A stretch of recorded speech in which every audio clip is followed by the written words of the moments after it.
Sa loob po ng 2 taon, nakapag-deploy po tayo ng higit na 13,000 sites, no, sa buong Pilipinas. 13,000 sites sa loob ng 2 taon. Ito ay pinakamataas na antas, no, ng ating mga deployment ng Wi-Fi sa history ng DICT.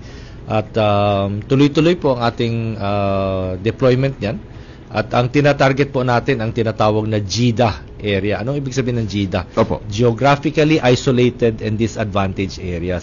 Ito po ay yung mga areas na nasa kabundukan, mga isla, mga isla na hindi naaabutan ng mga telecoms natin.